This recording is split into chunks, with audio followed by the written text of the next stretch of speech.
Nazis vanished without a trace. Tell of their defeat in 45. They all came out of the woodwork on the day the Nazi died. They say the prisoner of Spandau was a symbol of defeat. Whilst Hess remained in prison, then the fascists they would beat. So the promise of an Aryan world would never materialize. So why did they all come out of the woodwork on the day the Nazi died?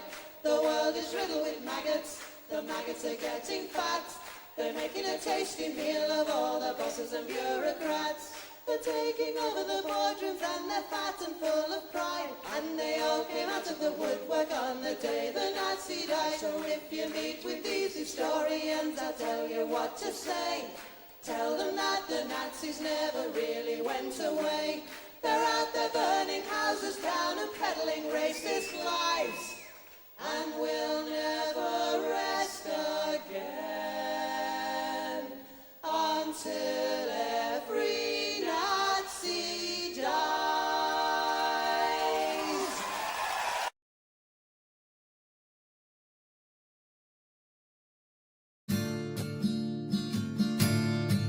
Woke up one morning and there were soldiers.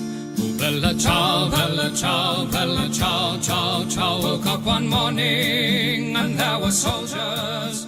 The invasion had begun. Lend me your shoulder, we'll stand together.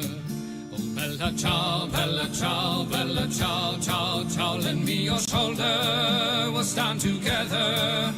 But I feel my time has come, and if I die here for the resistance, oh, bella ciao, bella ciao, bella ciao, ciao, ciao. And if I die here for the resistance, you must lay me in my grave among the flowers upon the mountain.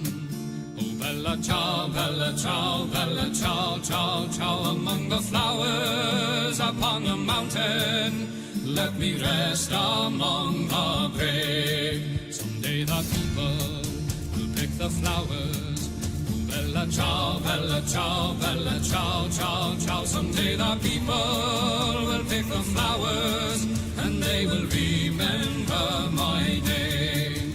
This is the flower of the resistance. Oh, bella ciao, bella ciao, bella ciao, ciao, ciao. This is the flower of the resistance, and those who died for liberty. This is the flower of the resistance. Oh, bella ciao, bella ciao, bella ciao, ciao, ciao. This is the flower of the resistance, and those who died for liberty. This is the flower of our resistance, and those who died for liberty.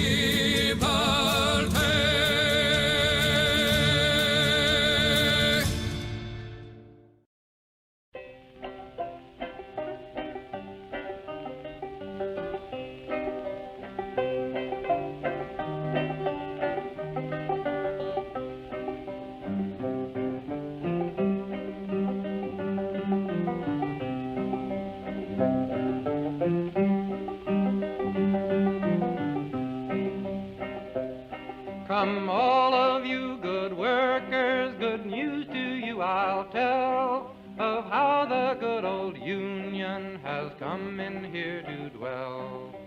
Which side are you on? Which side are you on?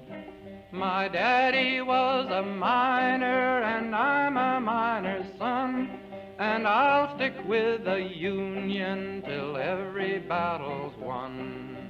Which side are you on? Which side are you on? They say in Harlan County there are no neutrals there. You'll either be a Union man or a thug for J.H. Blair. Which side are you on? Which side are you on? Oh, workers, can you stand it? Oh, tell me how you can. Will you be a lousy scab or will you be a man? Which side are you on? Which side are you on? Don't scab for the bosses, don't listen to their lies. Us poor folks haven't got a chance unless we organize. Which side are you on? Which side are you on? Which side are you on? Which side are you on?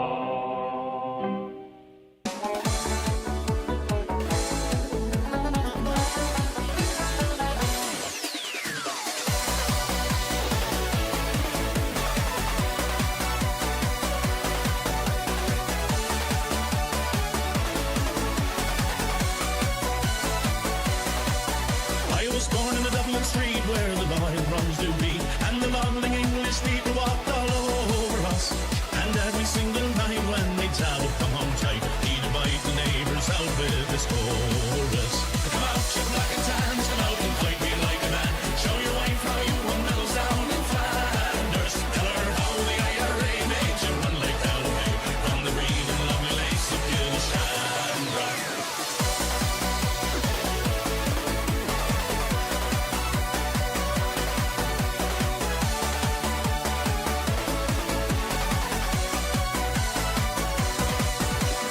Tell us how you slew them old Arabs 2 by 2, like the Zulus they had knives, bows and arrows. Of how bravely you faced one with your 16-pounder gun, and you frightened all the natives to the marrow.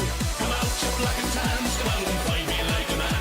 Show your wife how you won medals down in Flanders. Tell her how the IRA made you run like hell away from the green and lovely lakes of Gilshandra.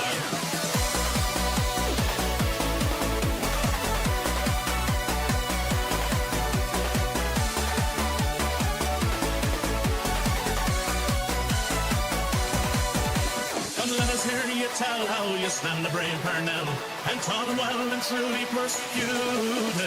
Where are the stares and jeers that you proudly let us hear when our heroes of 16 were executed?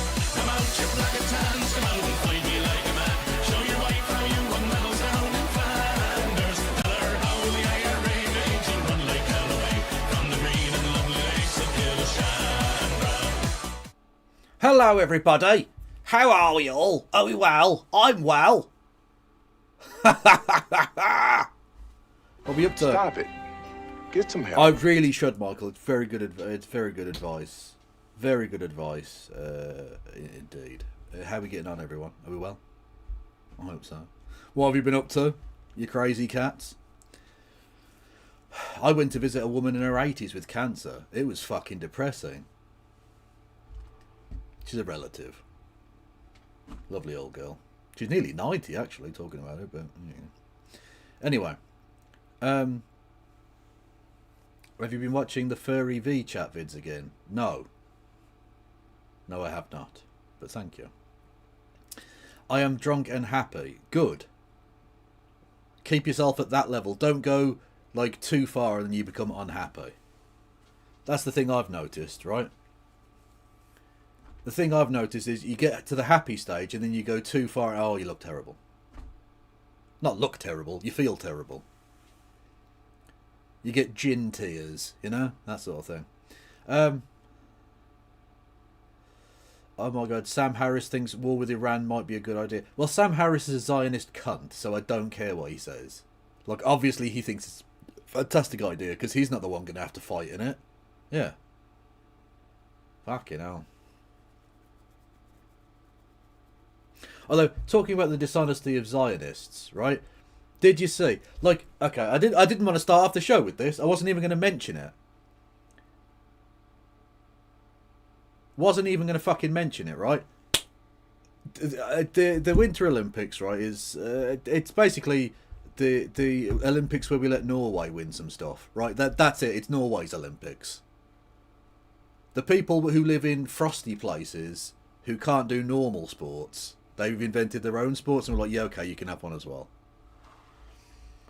Just saying.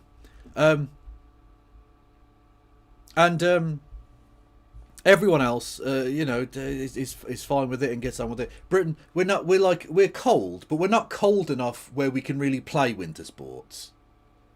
So, like, we're not very good at it. But we do win the occasional medal. We've won. I think we've won a couple of golds or something in like skeleton bob and something else. Who cares? Did we won one in the curling? Which again is that's just bowls on ice. You're just playing bowls basically, but cold. Anyway, talking of Zionists being dishonest, I don't know if you saw this story. There was the first time entrant to a country that shouldn't be allowed at the Olympics, given the whole genocide thing. The nation of Israel was there, and they sent, for the first time ever, they sent a bobsleigh team, a bobsled team, whatever. Anyway, Ladies and gentlemen, we got him. Victory is ours. hang on a minute. Apologies, I genuinely didn't think I was going to talk about this, but it popped up, so sort of. Bobsled.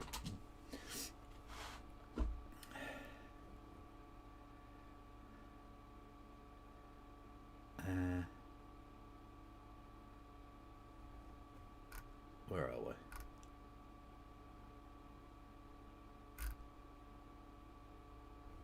we? Here we go.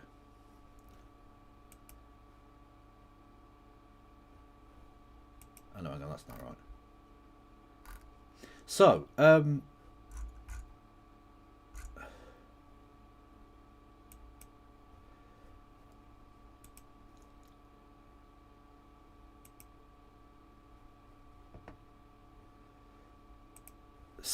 Israel entered a bobsleigh team, as you do. They finished dead last in the first run, or whatever, right? Literally last. Which, like, okay, they're debutants. They're probably not going to be that fucking great. But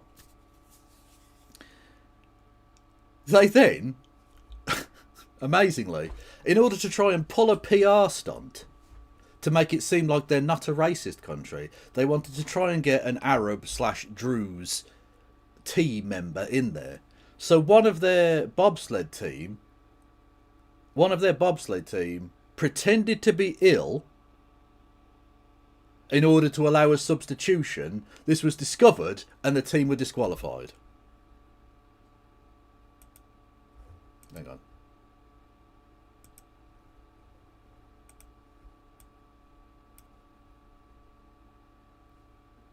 So, like, they were trying to sports wash their image, and they just ended up looking even fucking worse because they're just like weird. It's not even cheating. It's not. I don't even know what it is. It's just fucking dishonesty. It's weird mental dishonesty, and they got kicked out. Yeah. So they can't compete anymore. Like, what the fuck? Yeah, ice. Have we checked, right, underneath all of the ice of the bobsled? Are there tunnels there? Are there any Hamas tunnels underneath the bobsled track? I don't know. But the IDF might want to take a look at that, I think. Like, they're just... What a weird country. What a very weird and broken country it is. Fucking hell. Which is, of course, why certain people, yum-yum friends and things, tend to be quite fond of it.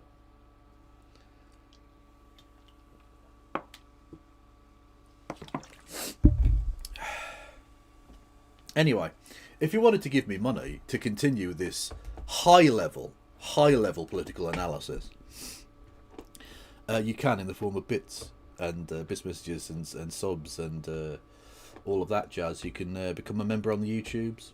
You can subscribe and do all that shite. You can do super chats. That's a thing you can do. I've got Patreon and PayPal. I've got YouTube, Blue Sky, TikTok, Instagram, and Threads. I've got a Discord. If you're on YouTube, hello. You can subscribe for nothing. You can thumb the video up. You can hit the bell icon to get notifications or something occasionally. I don't know.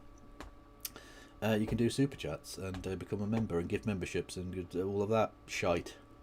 Is that enough? Did I do enough there? I think so.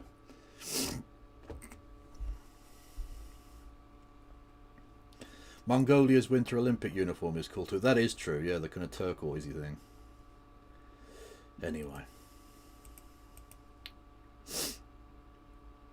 Oh, actually, well, yeah, okay, before we get into this, right, there was one thing I just wanted to sort of not analyse, but kind of address. Okay, so there was I mentioned there that I've got a Discord, right? You should go and follow it, or go and join it, right? And you get occasional updates when I'm doing something like this, of course.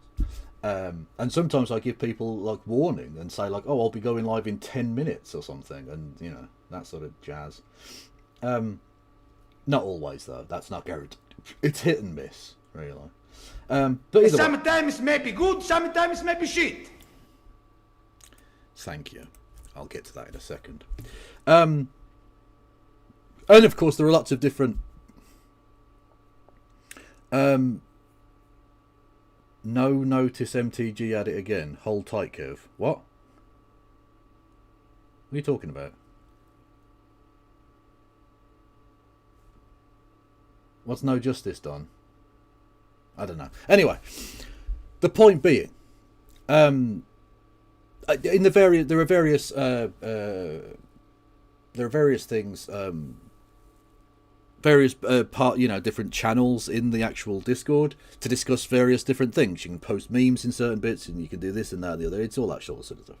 And essentially, the rules are relatively hard and fast. NJ is going to show up? Question mark. I haven't been contacted by her, but if she wants on, she can come on. Anyway, the in the sort of general discussion about yesterday's show, in which there was a segment where we watched Bridget Phillipson, the Education Secretary, not talk about the thing that she introduced today in Parliament, which was a change to special educational needs and stuff, right? And we didn't take that segment with any great deal of seriousness for a couple of reasons. Firstly, it was soporifically dull. Like, it was just mind-blowingly terrible. And secondly, because she didn't want to reveal anything about the piece of legislation that she was tabling to the House of Commons the next day, she didn't really have anything to say. And so I didn't feel like it was worth really talking about it in any particular detail or giving you any analysis, because like, she's not giving any fucking information for which I can give you any analysis, other than now to say retrospectively, you know, at the very start of that segment where she was asked, will this lead to people, to children having their assistance removed, and she wouldn't answer, and I said, because she didn't say no, it means yes. Yes, that will mean that children will get less help. That was the plan that was revealed, that fewer children will get the top level of actual help with their special educational needs. It's penny pinching nonsense at the expense of the most vulnerable children in the country. So, you know, exactly what I said it would be. But outside of that particular thing, there wasn't really a great deal of analysis from either myself or No Justice. And I'm only, by the way, I'm only speaking on my behalf, not hers. Anyway, there was a couple of people who had commented upon this in the Discord, and I don't want to make this personal, so I'm not going to name any names or like call anyone out. It's not meant to be personal or offensive or anything like that.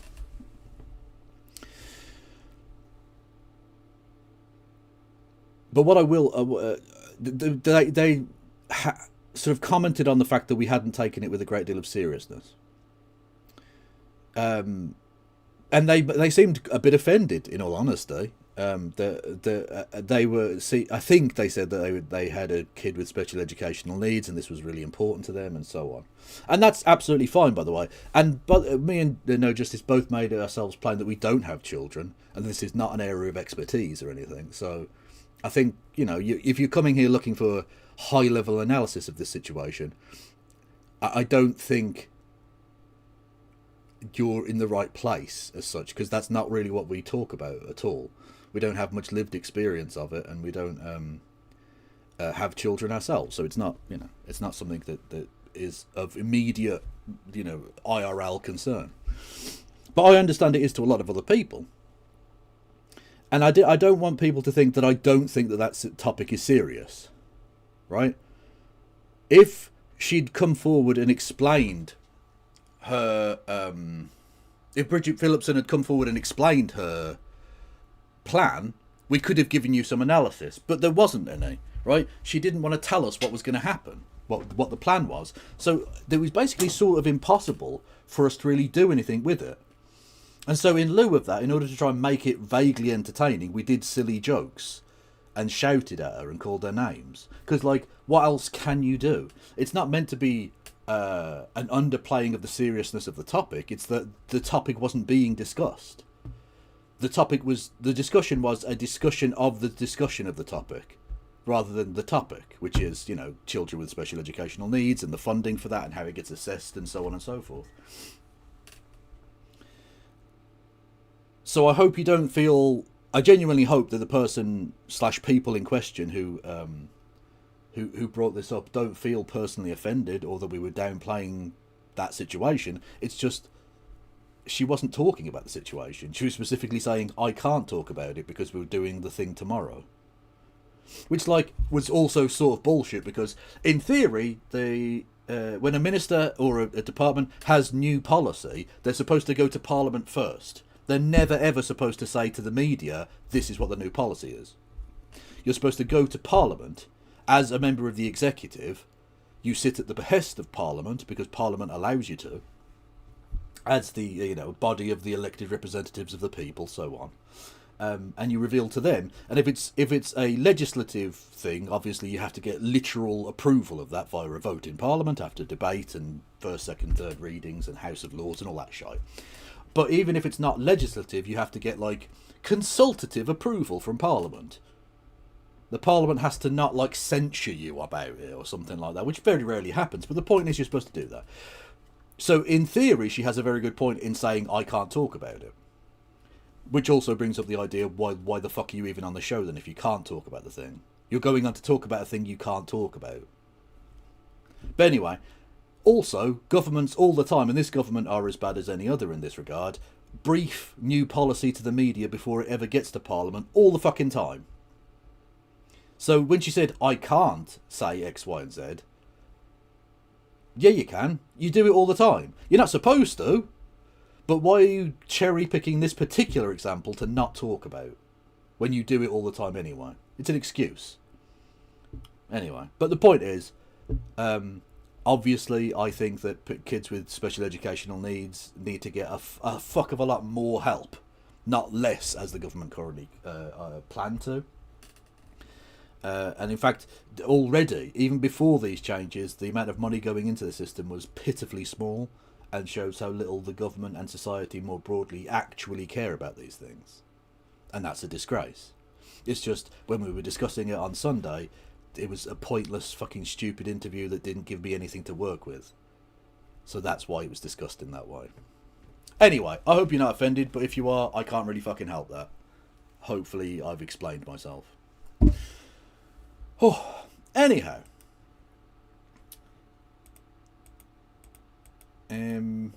Where are we? Noises happened, didn't they? Thank you to Mad Cat Scotty Eye, who everyone should go and follow. They're awesome. Yeah. And thank you, Dingus, who says, can we address the sweep situation? It has left many of us very confused. That's also about the Discord, which everyone should go and follow, by the way. Sweep is an emotion that you use with a broom in order to collect disparate things into a smaller pile in order to clean. No, I'm only joking. Sweep is was a part of a collection of puppets on a TV show called Sooty and Sweep back when I was a child. Yeah, Sooty was a yellow hand puppet and Sweep was his grey... Sooty was a bear and Sweep was like a dog, I think. A grey dog. Anyway, and someone in chat, someone in the Discord, replaced the picture of the rapist formerly known as Prince, Andrew, Mountbatten, Windsor, Saxe, Coburg, Gotha of Norfolk, 66, with the face of Sweep, and I felt I had to call out that anti-Sweep propaganda slop. Okay? It's a fucking disgrace. Anyway, yeah, and I don't think the person understood what Sweep was, so maybe they were American or something. I don't know. Oh, Sue as well. Yes, Sooty, Sweep, and Sue. Sue was the other one. Sue was the lady. She's a love interest, maybe. I don't know. That was a weird show, wasn't it? Because it was originally done by Matthew, whatever his name was, and then when he got too old, his son took the show over. But it's a show with puppets and the human as well as a separate character who presumably was also doing the puppets. Matthew Corbett, that was it. Yeah, and then his son took over. And now is his son's probably dead now as well, isn't he? Or very old at least.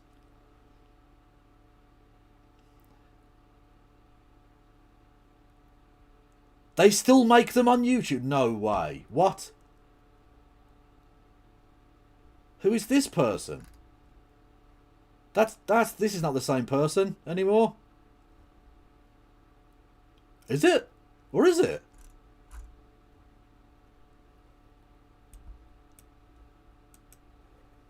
Oh my god, okay. Well, you say they still make them. The last one they made was a year ago.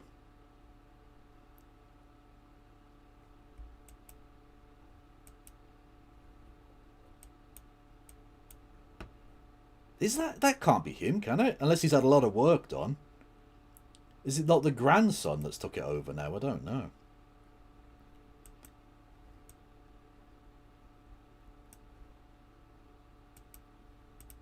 Hang on. Oop.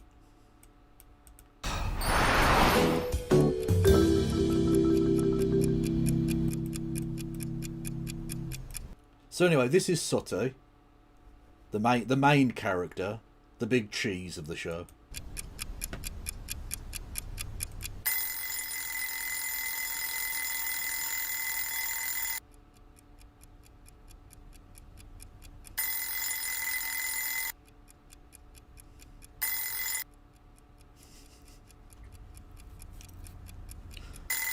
Okay, that's quite a funny bit. That's a funny bit. Are you awake? Relatable, King. Fucking relatable. Well, I can't hear anyone walking about. I said I can't hear anyone walking about. Well, I can only hear one of you. Come on, get a move on. Are you out of bed That sweep, by the way, that just fell out of bed. yet? Is Sooty awake? Well, go and wake him up.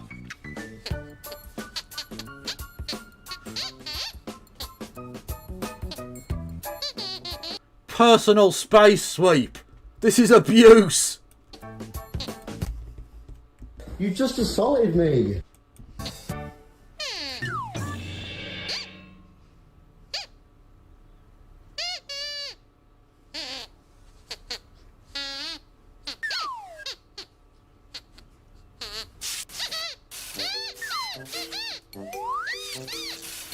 Water fight. I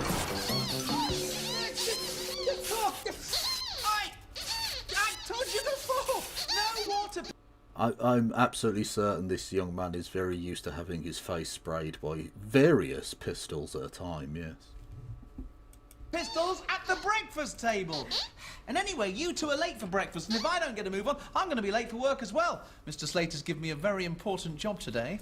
And there's Sue. You can tell she's a lady because she's got a flower in her hair. And she's a panda. Huh? What job? Ah, today I'm the beach warden, which means I'm in charge of everything that happens on the beach. Oh, we could help you with that, couldn't we, boys? Well, I'm not sure. You won't be any trouble?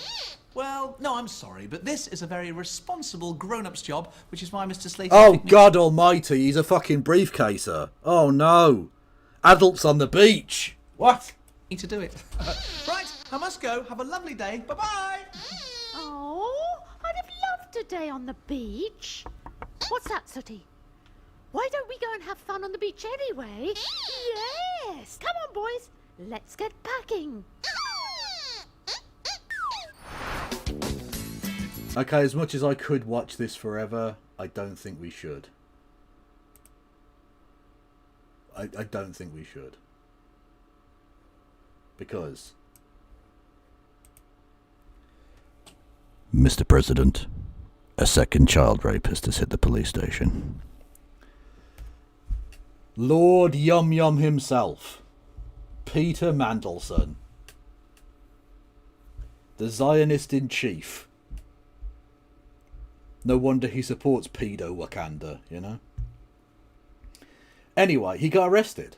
So, that's nice. It's so cool. Honestly, I love it. I fucking love it. This like... I could take you through the ways in which this is fucked up in exactly the same way as the Andy from Norfolk shit, right? Because it is exactly the same. He's been arrested for... under suspicion of misconduct in public office, because of course those emails showed that he was when he was British Trade Minister, he was passing sensitive government documentation onto a foreign national, which by the way isn't just misconduct in public office, that's espionage. That's fucking espionage, mate. That's spying. Imagine if they were doing that but they gave it to a Russian. The noise the media would be kicking up about that. Mad. Sorry, business secretary, that was it. Anyway. So he's been arrested for that. He's had 2 of his houses searched. Because of course Peter Mandelson has more than one house. He's been doing dodgy house shit for fucking 30 years now, you know. Anyway. He got arrested. So I could take you through all that. I could fucking... tell you all about how it's, you know, the crimes against the state are treated far more seriously than any crimes against individual non-very rich powerful people. But I already went through that rant when we talked about Andrew, Saxe, Coburg, Gotha, Windsor, Mountbatten up the arsehole, right? All of that applies because, you know, the victims of those things aren't getting justice. They can get a kind of vicarious justice through this. They can feel like, well, the bad people are at least facing some kind of consequences for that. That's fucking dope. But you know what? There's no point going through any of that. Let's just literally just lols in chat for the fact that Peter Mandelson has been arrested. That warms the cockles of my heart. Honestly, I'll play the video for you, right? It's very boring because ultimately it's just him going into a car. If they'd had him in handcuffs, I would genuinely have masturbated to this video. If the police had actually turned up and fucking handcuffed him, I could have beat myself raw to that video. But unfortunately they didn't. He was just taken in a car down to the station for questioning, where he was assisting the authorities with their investigations. Blairites on suicide watch. You know what? No point putting them on watch. If the Blairites are going to do what they want to do. You know, like. Why put them on suicide watch, you know? Just... Look, Blairites, we're just going to leave you as you are. Whatever happens, happens, you know? Toodles. You know? So anyway, the best friend of Jeffrey Epstein has been arrested. That's nice. That's good. Good to see some comeuppance come of this. Do Keir Starmer next. That would be very funny. Because bizarrely, Britain has a better system in America in one specific way, and that is that the president of the United States is basically above the law whilst he's president. Whereas the prime minister, you can arrest the prime minister. You can. Seriously, Met Police, there's nothing stopping you. Please arrest the prime minister. Please. Thank you. Anyway.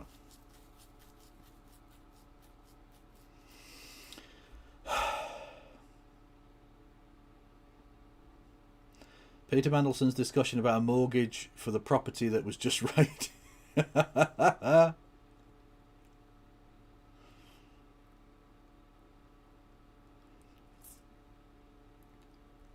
But will he still be Prime Minister if he's arrested? Yeah.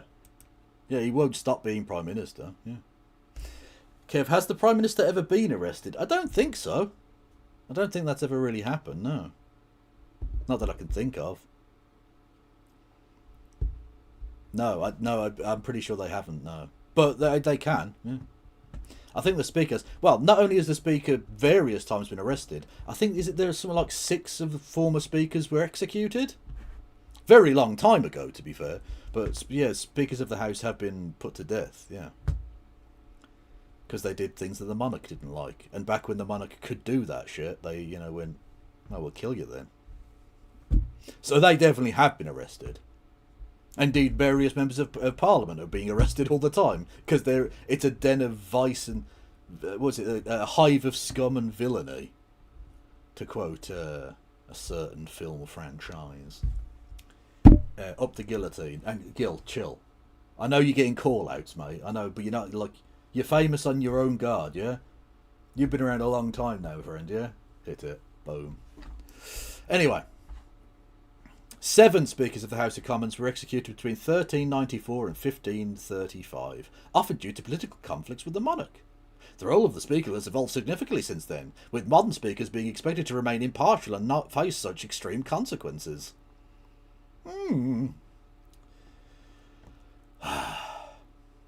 Anyway, so, why is it about Zionists and being fucking corrupt nonces? Like, it just goes hand in hand. Name a more iconic duo, chat. I don't think you can. Anyway.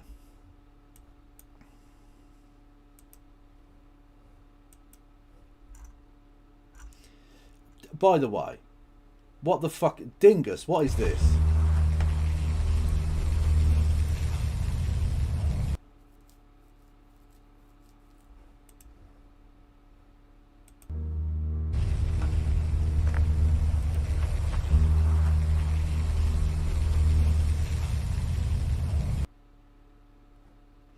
Just imagine, Dingus, if you put your powers of creativity in the service of good and not evil.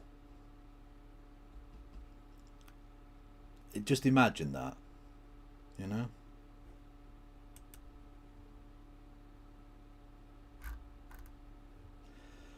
Oh, we haven't J.O.B. Should we J.O.B. Max? Should we get briefcase mogged?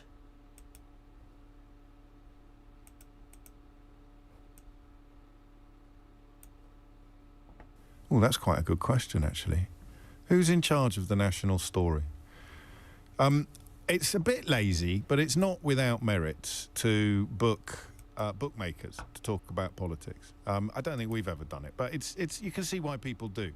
Here's a bookmaker to talk about how the markets are moving.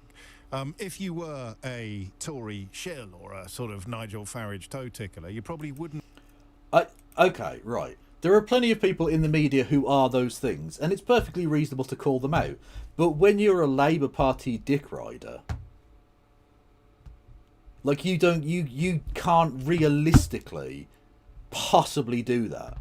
That's like you don't have a leg to stand on.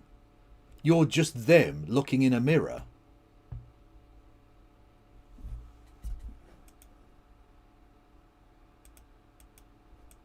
Be talking to any bookmakers today, even if you did it on a regular basis when the news suited your political agenda, because something extraordinary happened in the markets yesterday. Why are bookmakers called bookmakers when they don't make books? Well, they literally did used to make books, as in the odds would be written down in a big book, because before computerization you literally had to write things down on paper with a pen or pencil. Grim times, I know.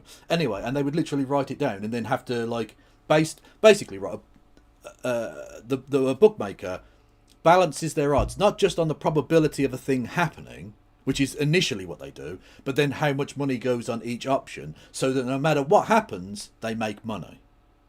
That's literally how they win, right? So if, for instance, in a horse race, you have like the favourite, and then the second favourite, third favourite, fifth favourite, even though the shorter priced odd is on the favourite, the bookie doesn't want the favourite to win. Because in theory you think, well, it's the shorter price, therefore he'd pay out less. But it's the shorter price because more people have put money on it. So actually they make money when the longest odds price, the most outside chance wins. Because the reason that it's the outside chance is because no one's putting fucking money on it. So therefore the amount they have to pay back is a lot less. Anyway, the point being, that's how they balance it up, and that's what it called. The return They would of the sausage. make a book, as in they would literally Just write got down the Jacob odds. Rees mind mobbed and a caller spiked his cortisol while he was centre maxing.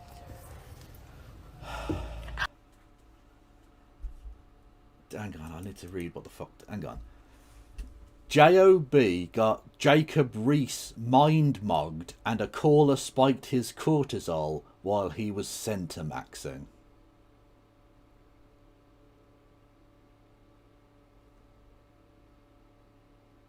You did well. Look, I would have said W, but you didn't mention foids, so game over. Kaboom. Anyway, so literally, yeah, they literally used to have books of the different odds, and then when the odds had to change, they could then scratch out the change and then put the new thing. And so they literally have books of the odds and things, which they then had to keep for quite a long time, all of these different books, because the person that placed the bet didn't necessarily come and collect their winnings like that same day.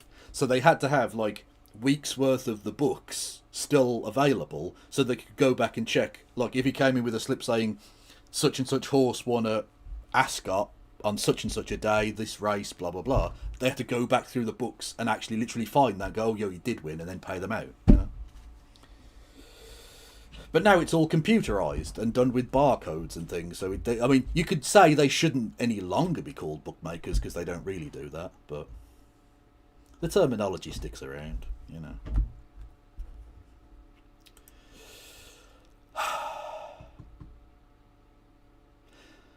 Can someone define briefacer? I am not familiar with the term. Okay. It depends essentially on your political leanings, I guess. But basically it means a kind of pointless, boring centrist when we use it, right? But it comes from a show called The In-Betweeners, where a posh kid from a private school has to go to a public school, has to go to like a publicly funded state school, and turns up one day it turns up on his first day with a briefcase. So everyone starts calling him Briefcase. You're a briefcase, you briefcase wanker, briefcase twat, etc. And so it's sort of stuck around as a cultural meme for like a sort of boring, posh twat, really. So that's what that means, if you're interested. Neoliberal shitehouse also works as a description, yeah. For the first time in a long time, the Labour Party, the Labour government, moved ahead. The margins are small, but they are now the favourite. Under any other leader, it'd be 20 points clear, wouldn't they, briefcase? You got what you wanted, James. You got what you fucking wanted. The adults are back in the room, and no one likes it, you cunt. It's with Ladbrokes and others to win the most seats at the next general election. I just want to let that again. percolate. I will just point out again. It's sort of you can go by the bookmaker's odds in a kind of broad sense, because the bookmaker is very rarely wrong about things. Because again, literally they balance their books so that no matter what the result is, they win. They know what's going on. But there are the two main factors involved. Firstly, the probability of a thing happening, and secondly, the amount of money or number of bets that have been placed on individual options within any betting field.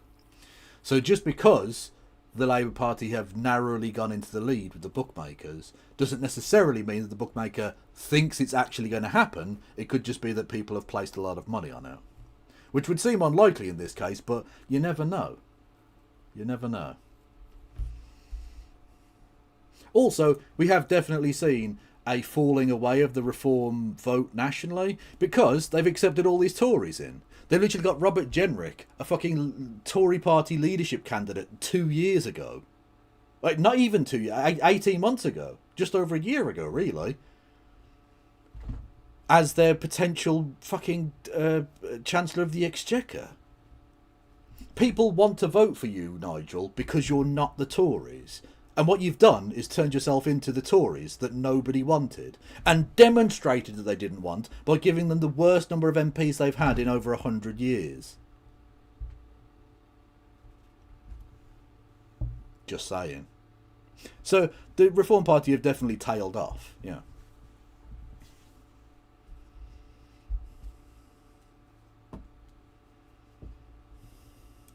it for a moment, and I'd like you to wonder why you didn't know that already. Don't text me to tell me that you did, all right? There's only room for one massive show-off on this programme, and I've already started. Why do you think you didn't know that? I mean, it's not even a rhetorical question. Why do you think you didn't know that yesterday the Labour Party, which could not really have had a worse start to 2026, moved... This was recorded before Peter Mandelson was arrested. Look, it's very much the Homer Simpson meme, okay? Where he goes, oh, this is the worst it's ever been. This is the worst it could possibly get. It's the worst it could possibly get. Yet. Because every day there's a new horrific thing. It's almost like if you're fantastically corrupt in every conceivable way, that doesn't work out for you. Like, crime pays, but there are fucking limits, you know? Into the favourites position in most betting markets with regard to the question of which party is going to win the most seats at the next general election. Now, listen, the calculus is not such that delivers an overall majority. Things are still very complex, and I'm increasingly having to remind myself that we're still years out from a general election. I think there were probably some members of the cabinet who would do well to remind themselves that we're still years out from a general election. You are coping and seething. But the reason I began the programme this... I don't need to talk. Stream Deck wins. ...morning by asking you who writes the national story was because it seems to me that if it was being written fairly or honestly, you would know that. You would know that you live in a country where arguably the most reliable gauge of where public opinion lies has currently got the Labour Party at the forefront of the race to win the most seats at the next general election. That's nuts, right? Is it nuts? No, it shouldn't be nuts. They got a majority 18 months ago. A massive majority. It shouldn't be that surprising. Look, they should be in the lead. They should be 20 points in the fucking lead, but, you know. What's this? Question. Would you support a motion to the Green Party of England and Wales that reaffirm that being part of the UK is voluntary for nations of the UK? Brackets. The UK government want to give Scotland a referendum, even if they have a majority claims being part of the UK is voluntary. Hang on. The UK government want to give Scotland a referendum, even if we have a majority, yet claims being... Do you mean that they don't want to give Scotland a referendum? As in the government don't? Yeah, okay. Yeah, absolutely. Well, it should be fucking voluntary, yeah. I've said this before, but self-determination has to be the key cornerstone of any free society. Like, it's not sufficient to have a free society. You need a lot more than that. But without self-determination, you can't have a free society. It doesn't exist.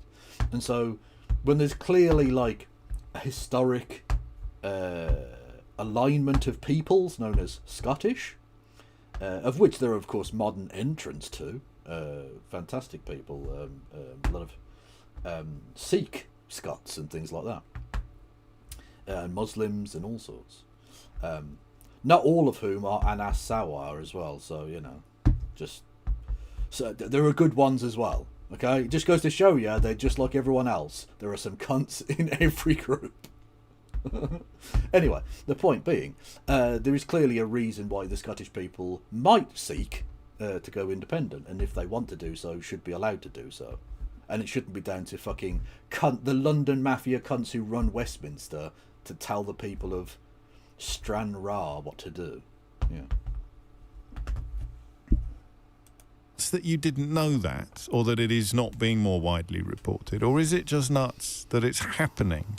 Because that's a question you can only answer through the lens of reflecting upon who writes our national story. It's so completely at odds with the prevailing winds on most media, whether social or legacy. And today is a terrible day, another terrible day for the government. They abandoned a High Court action to postpone, or rather to allow councils to postpone elections on the, outwardly very reasonable grounds that by the time next year comes around, many of the councils to which elections are being held will no longer exist in the form that they would be voted for. But God almighty, you're the worst fucking Labour shill ever. Right, if that were the case, why did they postpone those same elections last year? Because the council still fucking exists a year later and will exist for several more months to come. Also, dickhead, at no point during any of this do any of the council taxpayers stop paying tax. Do they? Whether it's to this specific form of council or a different specific form of council, at all of that time, you are going to have to pay your fucking council tax. And in some places, the Labour government were trying to make it so that for a second year running, you were not going to have any fucking say in who your councillors were who were spending your council tax. That's not a democracy. What you are describing there, James, is not a fucking democracy. The fact that you are okay with the Labour government trying to take away people's democracy in the form of votes, trying to take away any kind of fair and balanced fucking say in court by taking away people's jury trials, as well as underfunding the fucking system of public defenders and all the rest of it, as indeed the Tories have done for fucking years. The fact that you're okay with this is despicable. Like, really, really unacceptable. Kev, stop bumping, please. Sorry. I'm just fiddling with my phone, sort of. Anyway, haphazardly. Apologies. Yeah, right next to the microphone as well, which isn't good. Yeah, exactly. He came up with the phrase footballification, and yet he is the prime exemplar of footballification. Labour Party good, everyone else can fuck off. It's embarrassing. of course, politics isn't about reason or rationality or proper explanations. Politics is about moods and movements. And so portraying Keir Starmer as wanting to abandon elections because he was worried about losing them, when in fact... Which is true. It was councils who wanted to postpone them because they were cognizant of the fact that they wouldn't exist in their current form. No, both Labour and Tories, knowing they were going to get booted out by their electorate, decided to take advantage of Keir Starmer being afraid that they were going to get kicked out. Like, it's not one or the other, it's both. It's literally Keir Starmer was afraid he was going to lose elections. The councils were also afraid they were going to lose the elections, and so conspired to try and take people's elections away illegally.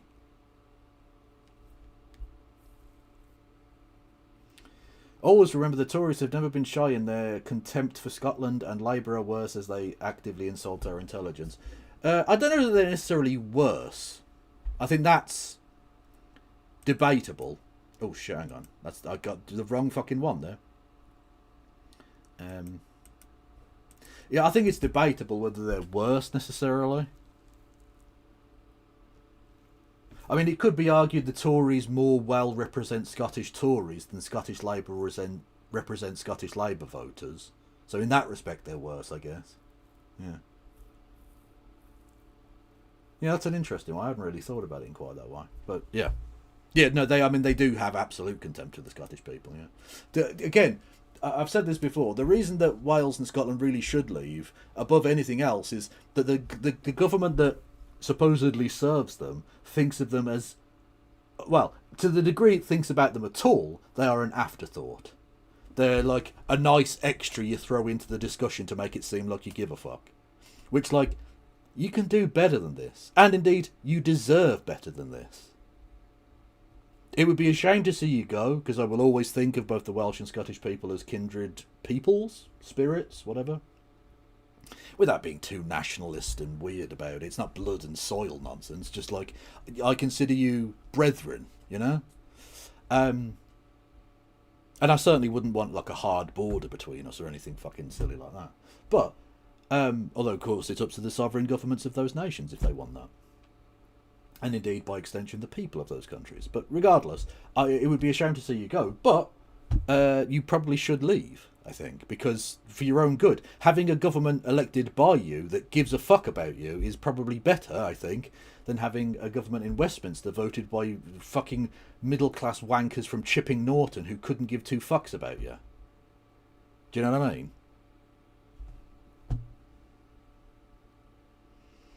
But now, since Gethin's been shite, well, yeah. You can come with us, Kev. I might have to. Yeah. When Farage opens up the fucking concentration camps, I'm going to fucking Ireland, I promise you. I ain't fucking sticking around for that. If anyone wants to do a sham marriage to get an Irish passport, hit me up. We're not doing a real marriage, though. I'm not gay. Marrying a woman would be gay. So... fact. It's the gayest thing you can do, marrying a woman. If you think about it. Because you've got a woman, like, in your house. All the time. What the fuck?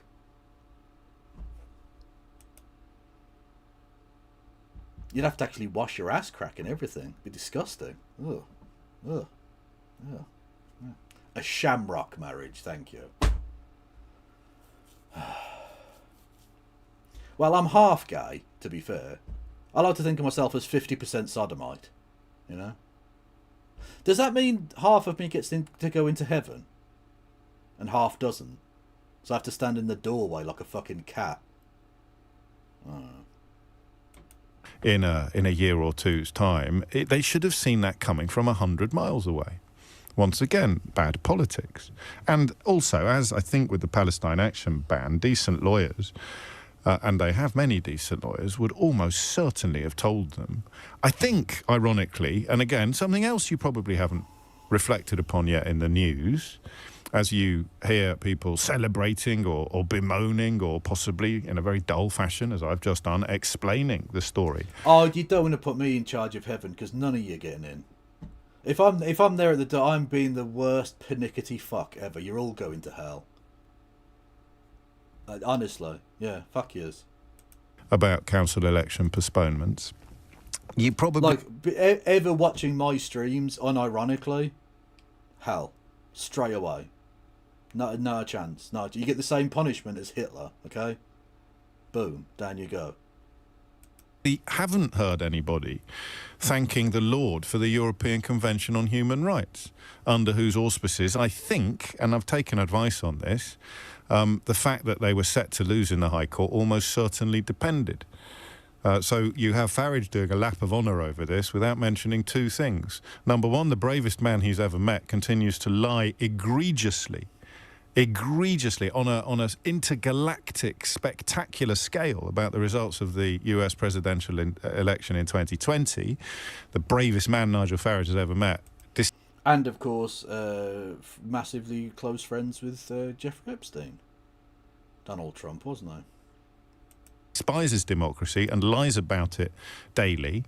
And the mooted or the imminent loss in the High Court of the attempts to postpone the elections is almost certainly, but not certainly, so, you know, don't stick this one on the ledger, but almost certainly down to advice taken that would have encompassed the European Convention on Human Rights, which, of course, is a supranational institution that protects populations from governments that are... Okay. James, I know the point you're making, right? They won a court case based upon a law that they want to get rid of. Okay. So you're pointing to a certain kind of hypocrisy. And that's fine as far as it goes. You know, whatever. It's neither here nor there, but it's okay. But, like, that in of itself doesn't really mean anything, in a sense, because whilst, of course, they do want to get rid of the law, and I hate having to be fair to the Reform Party because they are absolute scum, but they're still applying the law that currently exists and challenging the government on that basis. So, like, that's fine, actually. Like, there are many, many things you can attack the Reform Party for. I don't think this is one of them. Like, I disagree with them about getting rid of the ECHR. I think that's silly, and I know the really disgusting reasons why they want to do it, because, you know, makes it easier to get rid of brown people, etc. As well as stripping away other people's rights as well. As is always the case whenever a Nazi gets in, even if you're part of the in-group, your rights will be taken away. And eventually they'll come for you. Read the Niemöller poem, and please, for the love of God, please, please, please try and understand it. It isn't actually that fucking deep. Right.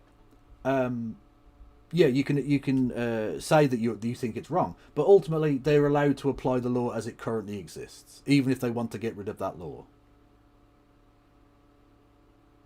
Like, this is such a silly non-attack line. And again, I hate having to be fair to the Reform Party, because they don't deserve my fairness, but, you know, it's there. I'm better than them. I'm more honest than them, you know. In danger of, or accused of, eroding democracy. Two more things that you won't hear mentioned in the coverage, much of the coverage of this story today. It's also a very bad week for the Labour Party because of the investigation that Keir Starmer has announced into reports that a think tank called Labour Together had been investigating in an entirely inappropriate fashion journalists who work for Rupert Murdoch. But again, you know, how would you feel if it turned out someone had hacked Rupert Murdoch's phone? Would you feel the same way that you did when you found out that they'd hacked Millie Dowler's?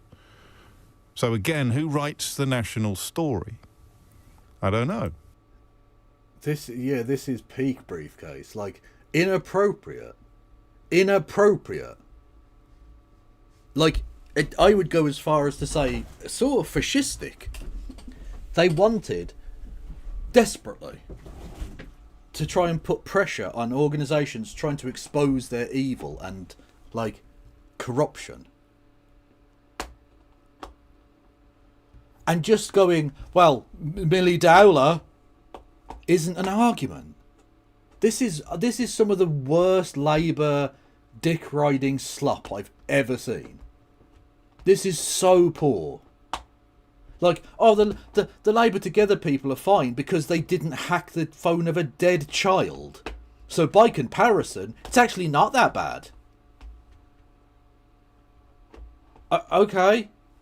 I mean, I guess, but like, okay, so we can all just say, well, look, Judge, I did kill 10 people, but did you know that on the first day of the Battle of the Somme, 20,000 died? So, like, who cares? No. This is some of the worst whataboutism I've ever fucking seen. Like, yeah, the Rupert Murdoch people who hacked the phone of a dead child, which, by the way, did happen. That's the guy who owns Fox News, by the way, for Americans, just saying, right? It's disgusting, and lots of people should have gone to jail, including Rupert Murdoch himself. But regardless, right, just pointing to that and going, oh, but look over there, they did a worse thing. It doesn't defend the thing that the inappropriate fucking pressure campaign and smear campaign against journalists. You're a journalist, James. Look, if there's one thing I thought James would not do, is defend this. Because James is a journalist, and like all journalists, he cares more about journalists than he does about any other group of people in the world, obviously. Because journalists are the most self-absorbed, other than maybe actors, they are the most self-absorbed, self-important people in the world. You'll notice this. An absolute nobody journalist, when they die, gets more column inches of obituary than, like, actual statesmen do. Because journalists love journalists. That's it. They're obsessed with themselves. They think of themselves as something truly great, even when they're Laura Koonsberg or James O'Brien. And so I thought that James O'Brien would at least have the self-interest to realise that allowing shadowy, nefarious, evil bastards to run shithouse campaigns against journalists was bad for him. Because what's to stop, James? Let's call them Reform Together. A hypothetical group that don't exist, but let's say they do, right? What's to stop Reform Together gathering information about I don't know, let's call them Bames O'Giant, a made-up journalist. Who knows who he is, right? And Bames is a person who is looking into the allegations of connections to Jeffrey Epstein that the Reform Party have.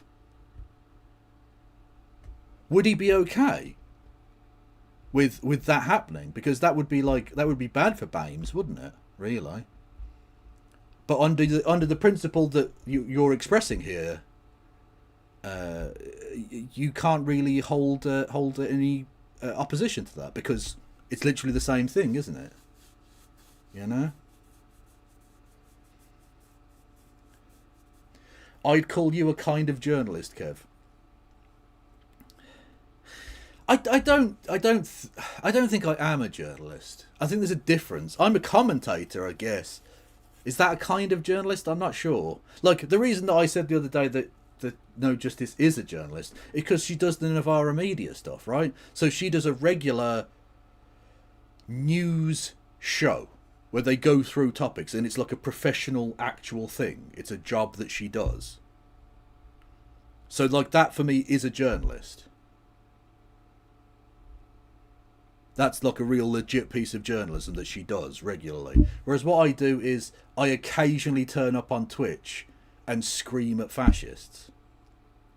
So I don't think I am a journalist. Now, it depends on exactly how one defines it. If you define it a different way, fine. That's, I'm not going to tell you you're wrong. But I don't think I'm a journalist. I'm a commentator. And not a very good one at that. But you can give me money and maybe I'll get better. I won't, but maybe. Anyway, speaking of which, thank you Dingus with Biddy Bits. And thank you Fuzzmoz with Biddy Bits. Did we have something on the YouTube, I think, earlier? I can't remember. Oh, yeah, we did. Here we go. Thank you, Carl Brown, for gifting a membership. Thank you to Holland for 5 memberships. Much love. And thank you to Not Really, who says, did Israel think it was Cool Runnings or something? Oh, that's way back now. Yeah. Presumably, yeah. Although Cool Runnings was a cool film because it had cool people in it and John Candy, whereas the Israeli team is just like IDF shithouses. So, but they did come last and then get disqualified. So literally the worst outcome for them. Cool. You do basically the same as Navarra. I don't think I do. Firstly, I don't really do interviews with like big people. Like they've interviewed like Yanis Varoufakis. He was the fucking Prime Minister of Greece. Was it Prime Minister? Whatever. Head honcho. I don't know what the fuck they call them. Presidente. I don't know. Anyway. And they have like regular important people on there. Finance Minister. Sorry, not President, not Prime Minister. So he was Finance Minister of Greece, which, to be fair, the finances didn't go well. But that's an important position. And he's become an important like political figure in terms of theory and stuff like that. And so they do those sorts of interviews. They do a show like every single day. Their people get onto like national news stuff. Aaron Bastani is regularly featured nationally. Fucking Ash Sarkar's been on Question Time like twice. So they do a proper news show. So that's journalism, whereas I don't. Like, Navarra at no point, like, break away from their political analysis to look at a cute dog video. Or a meme someone made where they're a fat pink ball called Mr. Streamy. That doesn't happen, you know what I mean? So I think there is definitely a difference between their journalism and my infotainment. You know what I mean? Shane Michael Walker is a turf knobhead. That is true. We won't forget, Michael, the TRA stuff. We remember that. Yeah, you said that, didn't you, you dickhead? I wonder why I don't get invited on. Kev's a sports journalist. True. True. Actually, part of the reason I decided to stream tonight is because the Man United Everton first half was fucking diabolical. I didn't even watch the second half. I don't know what the result was. Should we check? Should we see if the United strand is back on the streak again?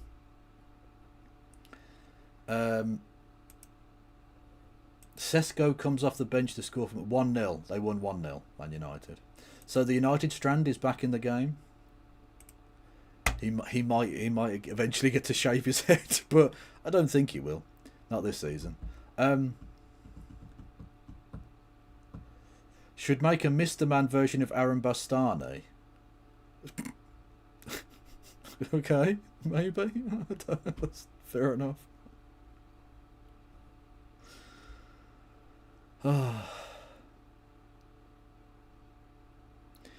In the meantime, City just won 5 matches in a row. True, they did.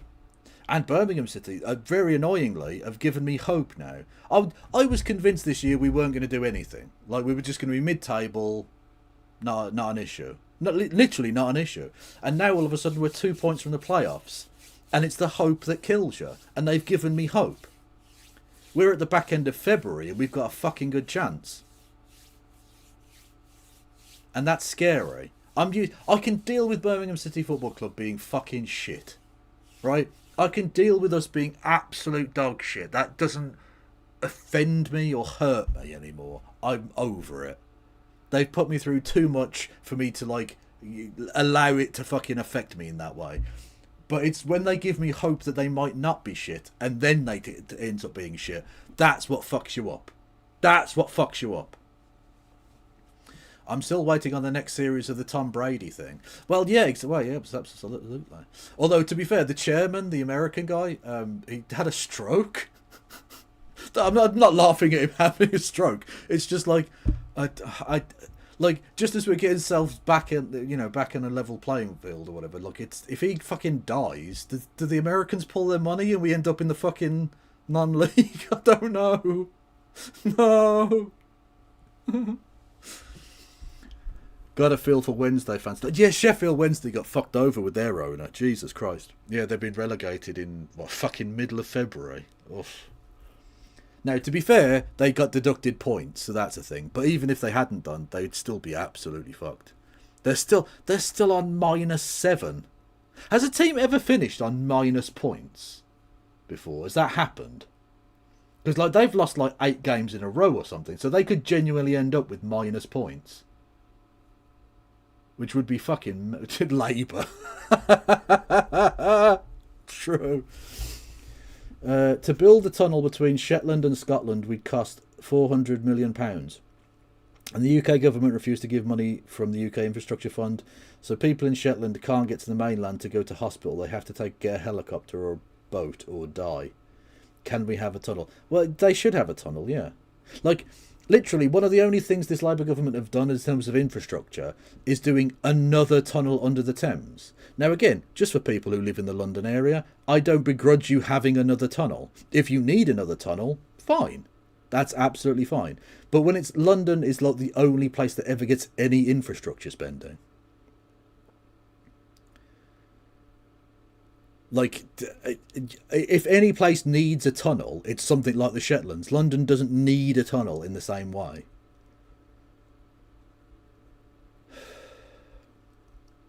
What about a bridge? Well, bridges are difficult. Bridges are generally more expensive, more difficult to maintain, and you've got to have a place to put it. Whereas a tunnel, you just need to dig like a hole and keep going, sort of thing, you know? It's easier. Less disruptive as well in terms of shipping.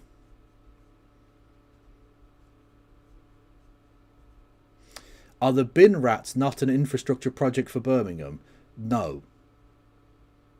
They are citizens, fellow citizens, okay? By the way, fucking question time still haven't gotten back to me, so I assume I'm not going on Thursday. Like, I've not made plans for it. Stop it. Get some help. I should. Thank you, Bunky Boy says, I will remember to do this regularly one day. To do what? What, to subscribe with Prime? You've done it for 6 months in a row, apparently, so that's fine. I appreciate that. Infrastructure. I see what you've done. I see what you've done. Comrades. Yes.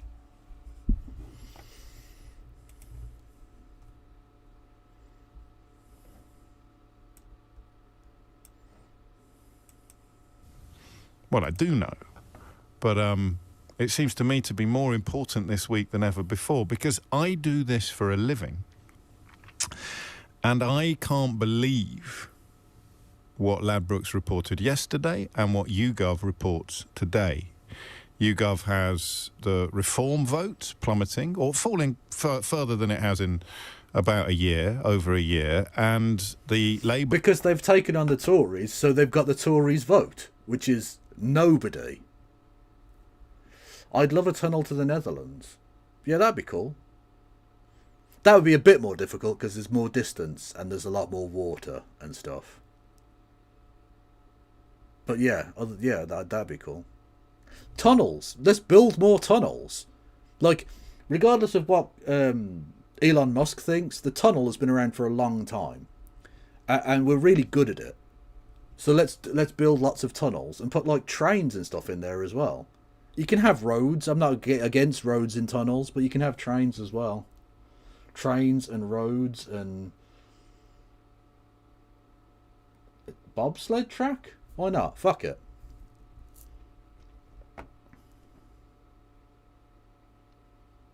Well, we're not anti-road. That's the thing. I'm not anti-road. I'm anti-only road. What you actually need is a mixture of different transport systems. That's what you need. You need some roads, true. You need some bridges, some tunnels. You need some trains, some buses, some trams. But everyone's just gone, should we just build more road? Although not as bad as America, where it's just like, have you seen those fucking like 20 lane wide fucking motorways? You're like, at what point do you realise this isn't working? If you've got 20 lanes and they're all full at fucking crawling speed, you need a different plan. Building another fucking road doesn't work. A mixture, that sounds like DEI. Well, to be fair, it's called transport, so it's woke. Yeah. But party holding steady just ahead of the Tories. So you've got YouGov putting Labour on 19, the Tories on 18, and Reform down from 26 to 23. And you've got Ladbrokes saying that the Labour government, the Labour Party, is currently the party most likely to win the most seats at the next general election. And that, I think you'll agree with me, whatever your politics are, and unless, of course, you're, too big... Unironically, I do want transport communism, yes. I want it all owned by the people, operated for the benefit of people, rather than the lizards who sit in the fucking boardrooms of evil corporations. Yes. Busy on Facebook complaining about measles vaccinations, and you think it's all part of the deep state conspiracy, and that none of these figures can be trusted at all. In fact, the only figures that can ever be trusted are the ones that deliver the results that you like. A bit like Donald Trump claiming that the electoral system in America was completely bent when he lost, and having no complaints about exactly the same system when he won. A bit like, I suppose, Nigel Farage complaining about democracy being under threat in this country while describing a man who was probably the biggest liar in living memory with regards to democracy, the bravest man he's ever met. So I do this for a living, and I can't... Also, how is Donald Trump brave in any way? He had a chance to show his bravery in Vietnam, didn't he? Old fucking Bone Spurs McGee shat it. Now again, I will just point out for any leftoids that want to cancel me, that anyone who righteously got out of the Vietnam War, fine with. But if you're like gonna cosplay as like a nationalist who's pro-war and gonna invade Greenland when you did the Bone Spurs thing, go fuck yourself. You're just a coward. Not quite square this circle. It's not just... Why does he have one ear out? Well, I do have some sympathy with him, because you may notice, chat, that sometimes my microphone will be there. Not microphone, headphones will be there. Sometimes it'll be all the way back there. Sometimes it'll be like that. Because your ears, when you have earphones on like that for a long time, they get a bit clammy, a bit sweaty. So you just need a bit of fresh air on it, you know. Also, it means that you can listen to what's going on in the room as well as hearing what's going out on the radio. So sometimes I do that too. I don't do it so weirdly that it makes my ear pop out like his does there. I'm not doing that, but like, you know. Like, because it's not flattering. Now, to be fair, he's made a career not being on camera, right? He's used to being on radio, whereas now he's also on camera, and I think sometimes maybe forgets that. You know? The way that things are reported, it's the things that have actually happened. The Peter Mandelson scandal is huge. And albeit that there's epic unfairness in play because sundry European figures, both commercial and political, are seeing their careers end in ignominy when being very good friends with Jeffrey Epstein, with the paedophile Jeffrey Epstein, seems to provide you with actual career boosts in Donald Trump's regime. In fact, later in the programme, we'll be looking at what Nigel Farage... So we should feel bad for fucking Peter Mandelson because it's unfair that the European friends of Epstein are getting done, whereas the American friends of Epstein aren't. I thought justice was supposed to be blind. Fucking hell.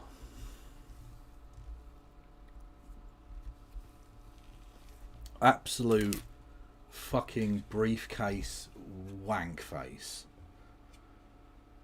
His close friend Steve Bannon has had to do with Jeffrey Epstein, and remind ourselves of what Farage had to say about Steve Bannon, who stayed very close friends with the paedophile Jeffrey Epstein long after he'd been convicted, and while apparently or allegedly or reportedly colluding with Nigel Farage to interfere with British democracy. Did you hear that last bit correctly? Yeah, Epstein's mate, the paedophile's mate, thanked publicly by Farage for all the help that he provided them with during Brexit, long after Epstein, the paedophile, had actually been convicted of crimes. Oh, and what was he thanking him for? Helping to interfere in British democracy. So who writes the national story? Because you probably didn't know that either. Did you know that? Did you know about the Ladbrokes? Did you know about the bookies? Did you know... The world's longest underwater tunnel is being built. Hello. In the south of Denmark, a mega project is underway to build a tunnel under the Baltic, linking the country to Germany.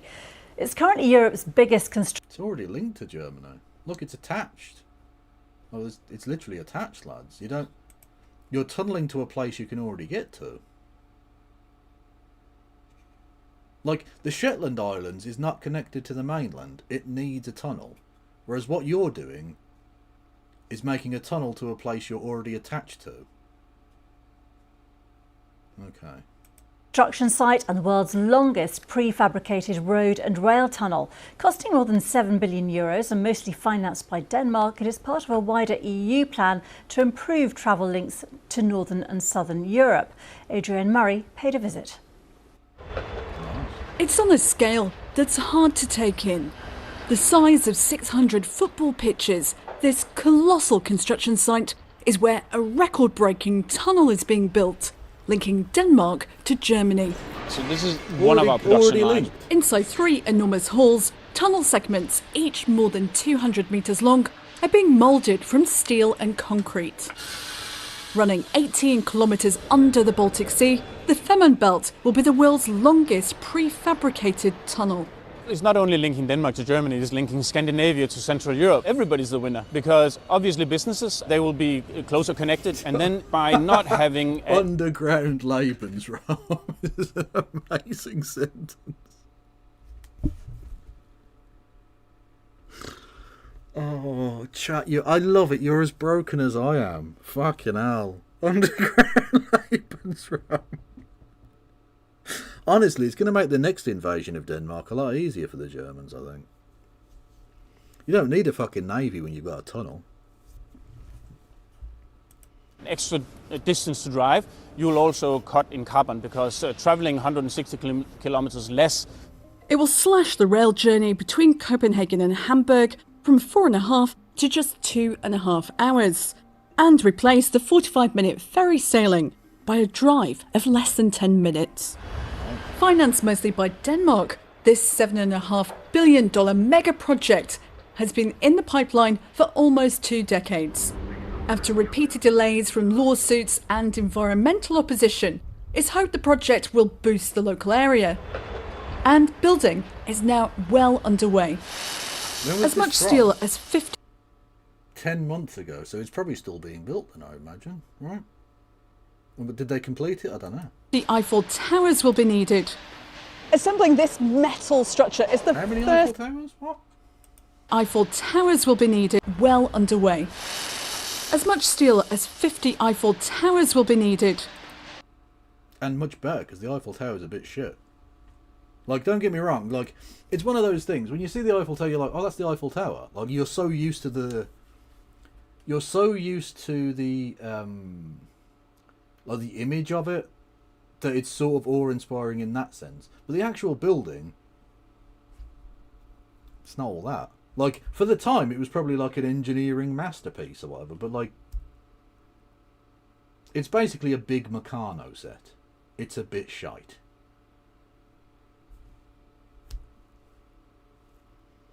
It was built to be temporary, to be fair, that is true.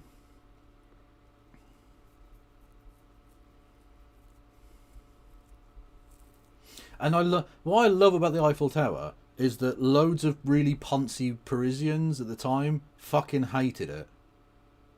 Like, really, really fucking hated it. Which just goes to show you, there are hipsters. Hipsters are eternal. Everything that is ever built is hated at the time it was built, basically.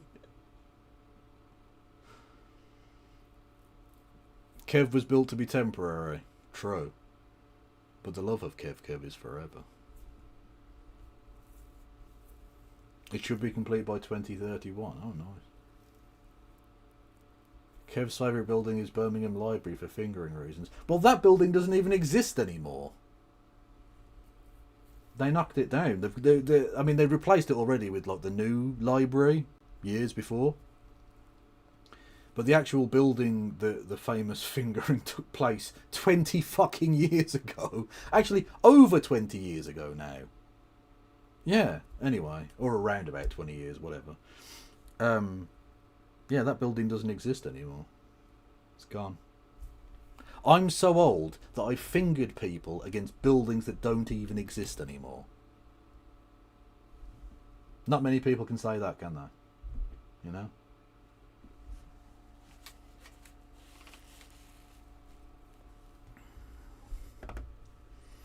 It would be a bit difficult to finger someone against the new library because the outside is all glass. So I don't know that you can really hide. Like, the reason that the fingering took place there is because it was a dark alleyway, which sounds really sus, but like it was consenting. It wasn't fucking weird or anything mental, right? But we needed a place that was like in the middle of the city centre, but also very private. Actually, it wasn't even an alleyway. Technically, it wasn't an alleyway. Technically, it overlooked an underpass. For people in Birmingham, it was the bit. It was the side of the central library over the underpass across the road from Snobs, or what was the old Snobs on the corner there. So you could basically look down. I was fingering this, and I could look down into the cars as they were going under the underpass. And see the faces of the drivers. And they couldn't see me because I was in the dark. I was like a fucking finger ninja. I was a fingering ninja, okay? Overlook an underpass. Yeah, basically, because, like, it was elevated, so the underpass went under there, and you all sort of stood there with the barricade, and you can look down as the cars were coming around the corner, down into the underpass.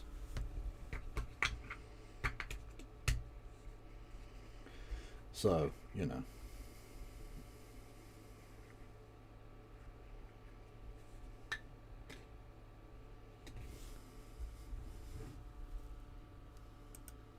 Assembling this metal structure is the first step of building the tunnel. It'll be moulded with concrete, and 9 of them will be put together to make a single element. In all, 90 segments like these will be linked together, piece by piece, like Lego bricks. Now we are in the first part of the tunnel. We're in just one side of the future motorway. Here we have the water, and as you can hear, it's quite thick. Behind these huge steel doors is seawater, and the next section of tunnel will have to be placed here exactly. To do that is a feat of engineering. Yeah, it's just the Danish like upgrading their Lego game at this point, isn't it? This is just like mega Lego. Mego, if you will.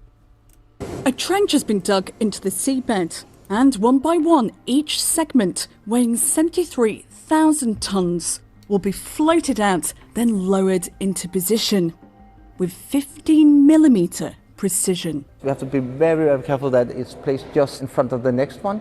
So we have a system called pin and catch. We will have some arms grabbing onto the element, dragging it slowly into place, and we can remove the steel doors behind us. The bedrock is too soft to drill under, but a tunnel was deemed more secure than a bridge. If you have a bridge going north-south, the wind is kind of perpendicular. There was also the risk, or should we say probability, of ships. Like I said, it's difficult. Bridges, especially long span bridges, are really difficult to like upkeep. They're expensive to make and they're difficult to keep going, and they annoy ships. Whereas a tunnel, none of those problems. Now, of course, you've got different problems, but it's generally better. Crashing into bridges, you actually have a rather deep water, 30 meters, which means the biggest ships can sail there. Soon, the crucial next segment will be moved into place. And when it opens 5 years... How do they put bridge legs into the sea? The same way they do with normal ones, don't they? Isn't it? Do they still use caissons in the same way, but with like fancier pumping equipment? So basically, you put like a big, like let's just say square. It doesn't have to be exactly square, and they drill it down into the sea, and then they pump all the water out. So you've just got like a hollow bit, and then you can pour concrete and shit into it, and rebar and things. Yeah. And actually, the disease known as the bends was originally called Caisson's disease, because people literally got what we now know as the bends, which is like, is it hydrogen bubbles in your blood and all that, from not having, was it oxygen deprivation at lower levels and with higher pressure and all that shit. When they used to go down deep into the caissons and nitrogen bubbles. Down into the caissons while making bridges and digging tunnels and stuff, and then get like completely fucked up by it. Yeah, until they realised what the problem was, and then now it's not an issue, because they send them down there with proper breathing apparatus and things, and it's fine. Yeah, I learned that one of the things they learned that from the building of the Brooklyn Bridge in New York City. They eventually worked out what the bends was. Anyway. From now, Scandinavia will be a little closer to mainland Europe. Adrienne Murray, BBC News, Disgusting. Lolland. Fucking communists. Ugh. Where was I? Know about the polling? Did you know about Bannon, Epstein and Farage? 3 points of a hideous triangle? Did you know about any of this? I don't know.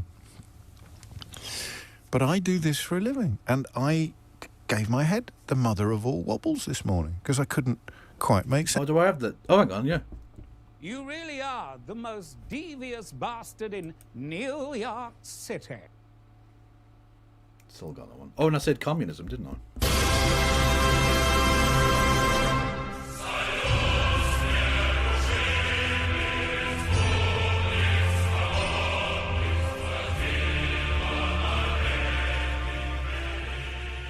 Oh, and of course, Germany was mentioned. A bunch of fascist slags.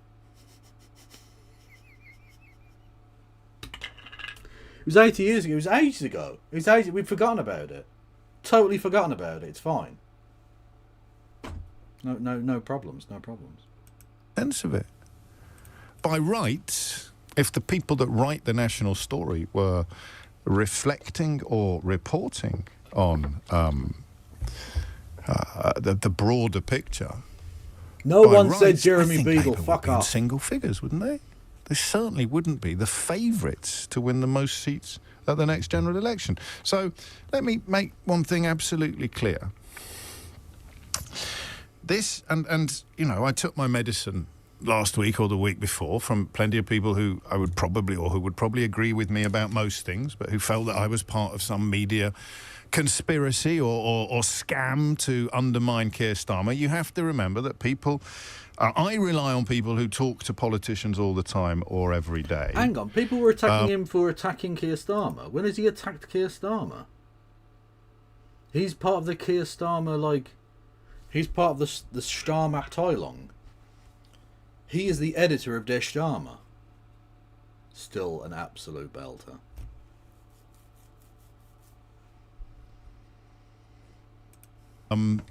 And they were adamant and quite correct to say that Keir Starmer was in serious trouble. The tanks were being parked on lawns, manoeuvres were underway, attempts to remove him were gathering pace, and then, for reasons that still aren't entirely clear, it all went away. So reporting accurately on the jeopardy in which he found himself was not an act of dishonesty or an act of client journalism or whatever you want to call it. It was a reflection of how serious the situation was. You are a client journalist. You just are. And for reasons I don't fully understand, it becomes, or it feels, less serious today. He seems to be in less serious trouble today, despite... Well, he is part of the blob. He's part of the mainstream. I mean, I can only reiterate my point. I read his fucking awful book, How They Wrecked Britain. And it shouldn't have been called that. It should have been called How We Wrecked Britain, because he is a part of that. He is a part of how they wrecked Britain. He is that.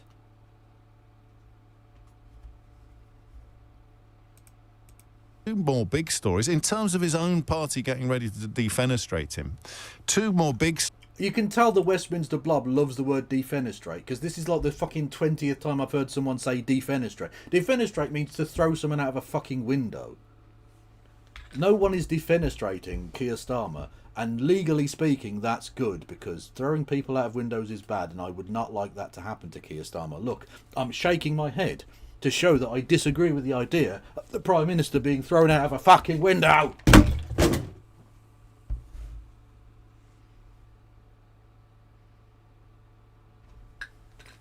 You get the idea.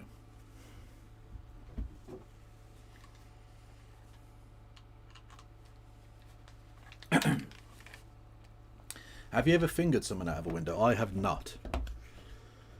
That is one particular defingerstrated.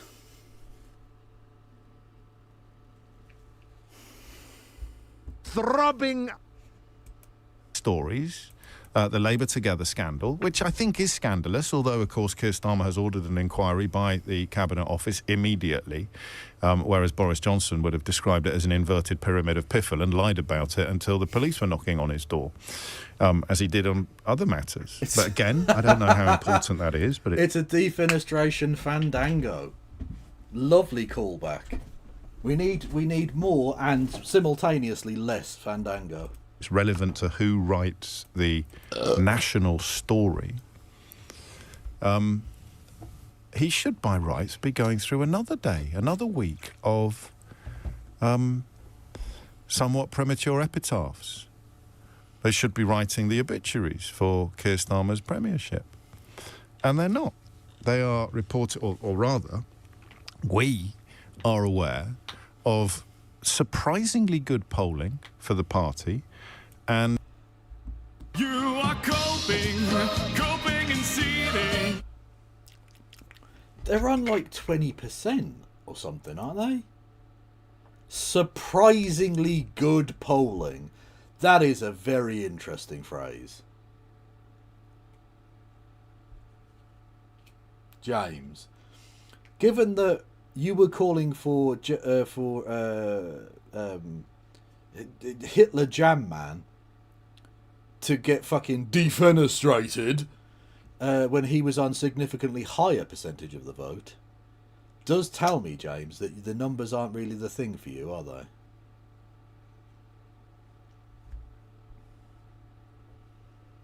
You mean Lenin 2.0? No, I do not.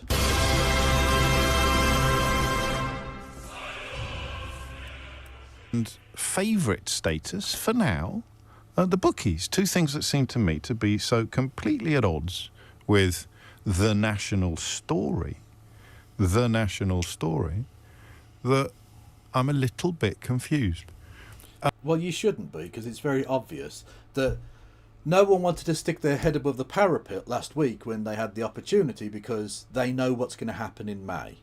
No one wants to take the... It's not even a poisoned chalice, it's a bullet, it's a firing squad. You're literally like... Keir Starmer has the May election firing squad aiming at him, and on May, the day after, when all the results are in, those bullets are going off and he's dead. Metaphorically, of course, it's a metaphor. No one wants to remove him from that firing squad and place themselves in his place. Do you know what I mean? No one's putting themselves forward for that. So they'll wait for that to happen and then step into the breach. Do you know what I mean? Like, no one wants to take the results. Because no matter who takes over, even if Andy Burnham did somehow become Labour leader tomorrow, in some magic world where we just give him an MP ship somewhere, right? And he becomes Prime Minister, he's not going to be able to turn anything round in 3 months, is he? Like, doesn't matter if he does fantastic, awesome, fucking, look, the best policies ever, that everyone fucking thinks are all cool. They're not going to actually affect anything in 3 months. So, the results are going to be abysmal. So who's going to take that? Who wants to take that defeat as the very start of them becoming Prime Minister as well? Like, that would be the beginning of their premiership, would be the worst local election results in Labour's recent history. Nah. Let Keir Starmer deal with that, and then he can fuck off. And then someone else comes in and, I don't know, maybe it changes, who knows? I think it's basically their strategy now.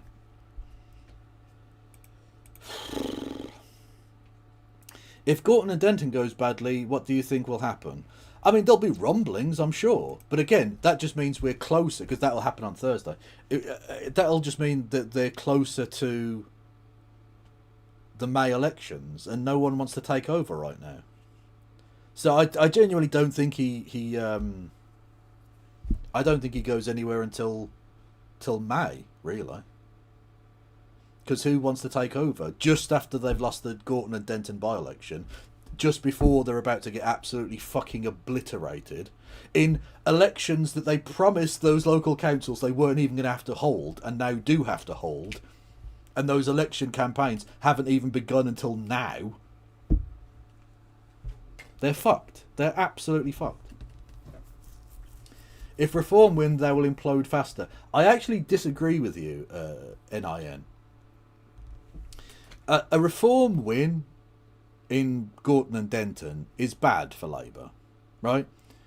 But a Green win is like epoch defining for Labour. It's like, that would be a catastrophe beyond belief. Because the only thing that the Labour Party have as an argument is, we are the only people who have any chance of stopping Reform. So if they lose to Reform, that argument gets damaged a little bit, right?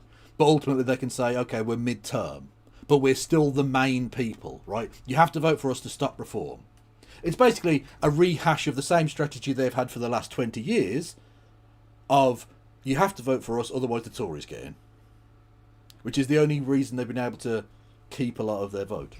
Whereas if the Greens win and literally stop Reform, or even if they come second and Labour come third, which is also very possible, then the Labour Party lose that argument quite a lot. Because they can say, well, this was a safe Labour seat. You literally got over 50% of the vote last time, and now you came third. The Greens won it, or the fucking Reform won it, and you came third.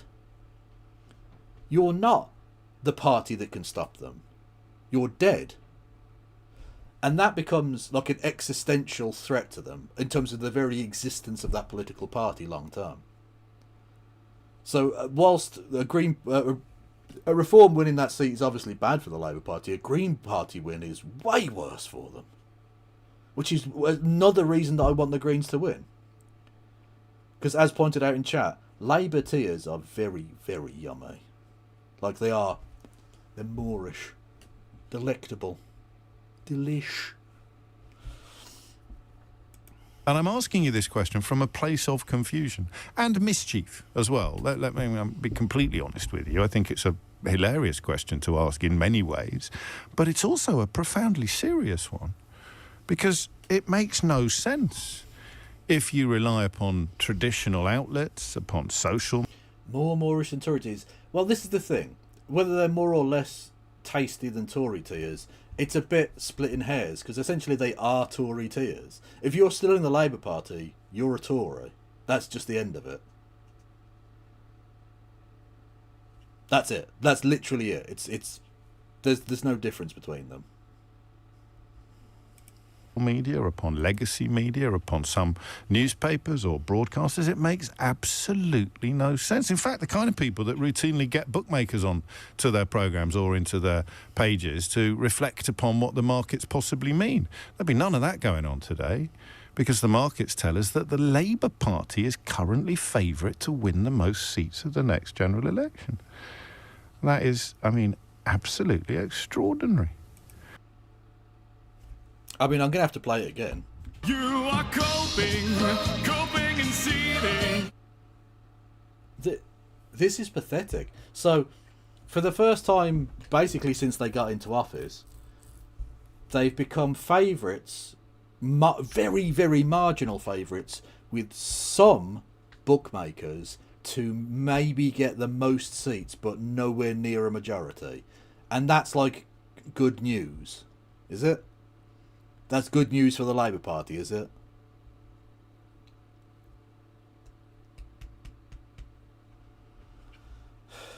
I mean, it's just cope. I don't know that I can explain it any better than that. He's just coping. This is a man who has tied himself to a sinking ship, desperately trying to convince you that the ship isn't sinking as your feet are getting wet.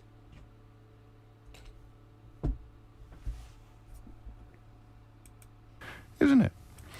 And the question I've got for you is why? Why? In fact, the question I've got for you is why are Labour doing so well? And that's what I mean by the... You are coping and seething. It's not even coping, it's just lying. Why are the Labour Party doing so well? Fuck off. Oh. My source is that I made it the fuck up.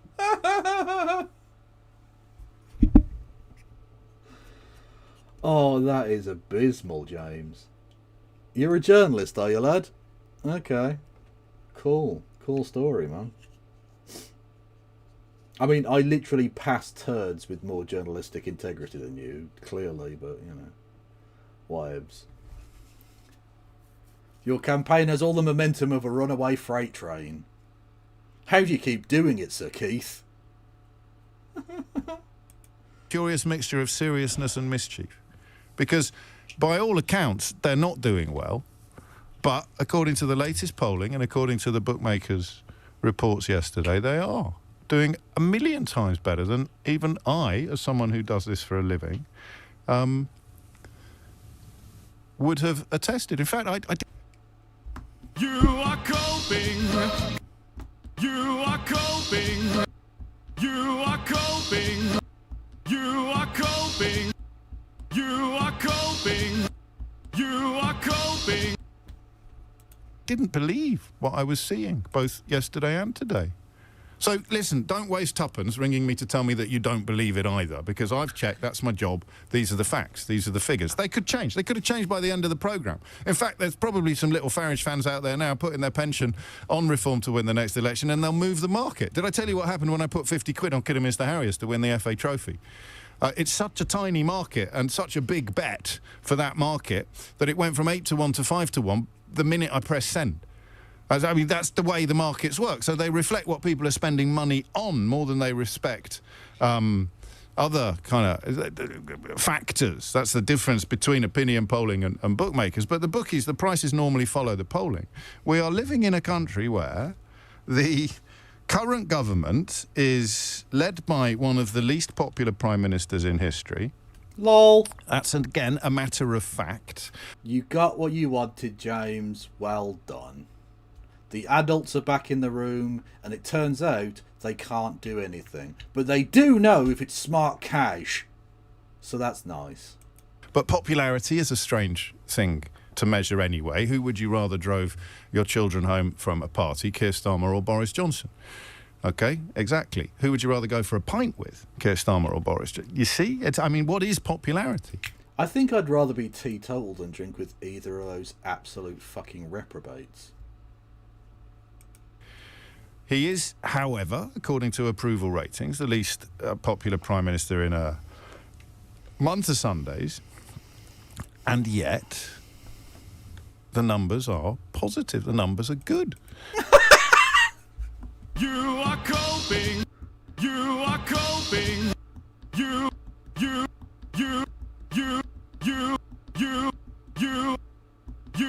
coping. Coping and seething. You are It's a fucking disgrace. I pressed both of them.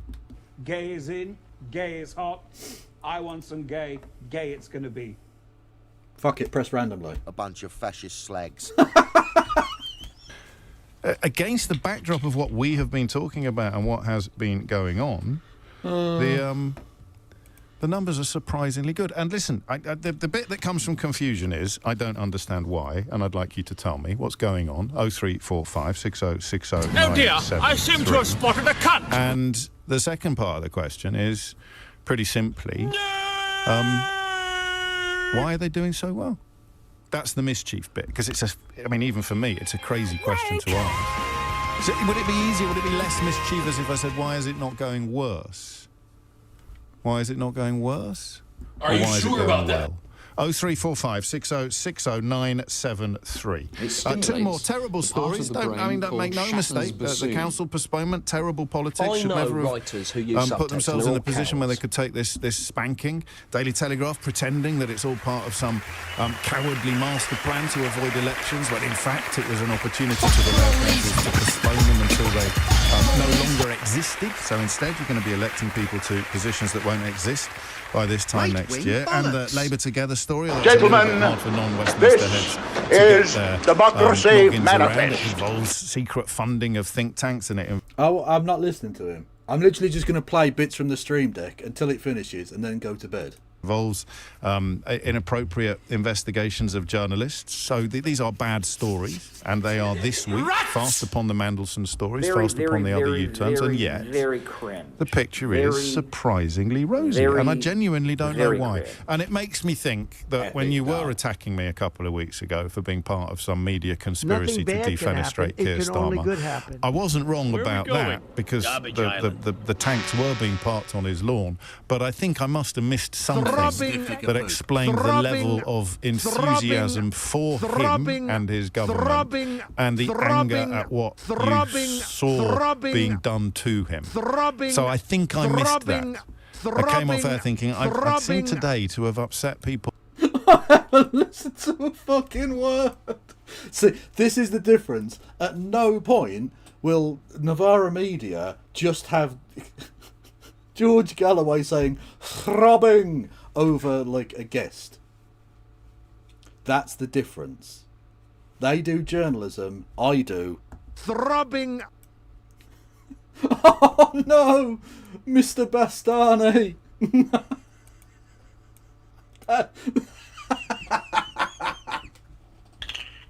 No way.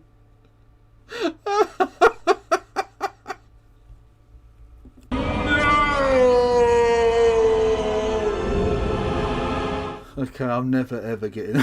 I'm never gonna be on Navarra. That's a because it does. His face does look like that. Oh no.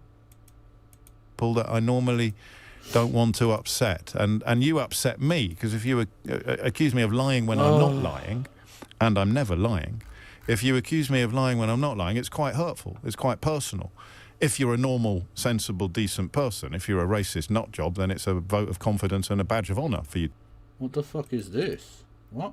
Coping so high, coping and seething. Well, I used to have that, but I had 2 coping, so I got rid of one of them, and it was the longer one. Because, yeah. So, well, thank you, 255. I appreciate you wasting 20 minutes on that. I do appreciate that. Thank you. Thank you to Wayward Historian for gifting a sub to Jim Speak as well.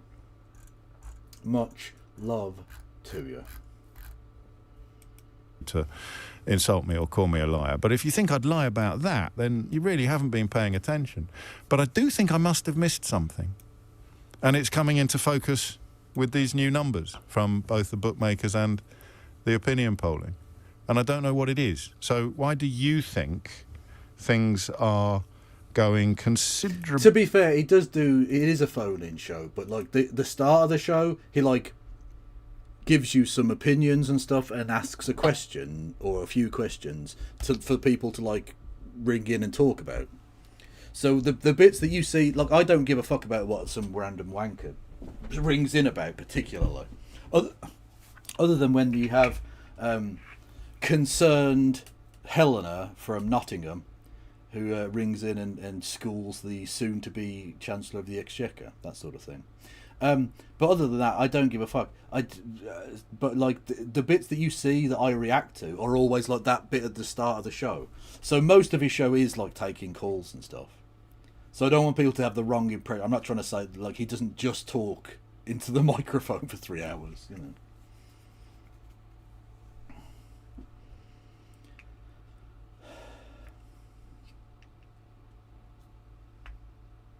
Kev says we're not allowed to portray Helena in cartoons. Yeah, I don't think that's fair, really. Like, they might be okay with it, but you'd have to ask them. I don't want that to be a thing, particularly. Better for the Labour government than, I'm going to say, than they should be. No cartoons, MTG. Okay. Or than you might have expected them to be. Is this cunt still talking? Can you shut the fuck up? Oh, he did. Okay. Fuck me. That was abysmal.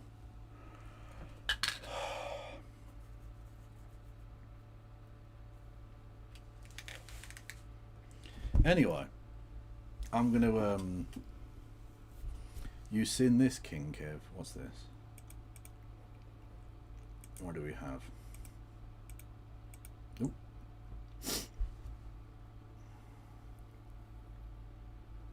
What is this? Hang on. For shelter, and I think a lot of people think this is why we shouldn't allow hedge funds to own residential property. And so what we were talking about earlier too is a little bit of the nostalgia aspect, right? Yeah. How this feels kind of like back in the 90s when we were growing up. Yeah, like we were saying, yeah, it was much more snow, colder winters, and again, private equity didn't own so much of the housing stock. Fair enough. I don't think that's what she was asking you, friend, but that's amazing. Well done. The return of the sausages. No particular reason for the number. Just a few bits before you go. Thank you, Wayward Historian. Thank you. But what I do have to say is that private equity shouldn't have such a stake in the housing market. Okay? It's not relevant to the thing you said, but it is also true. Anyway, I am going to fuck off. Hang on, what?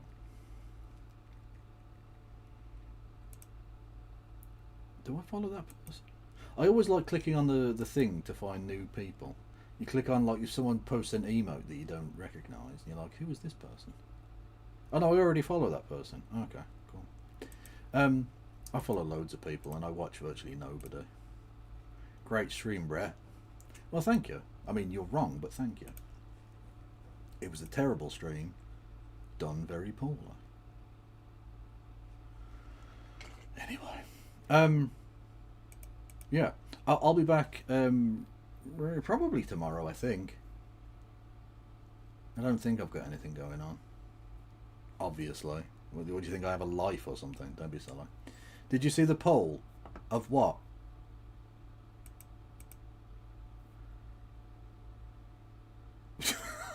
What the fuck is that?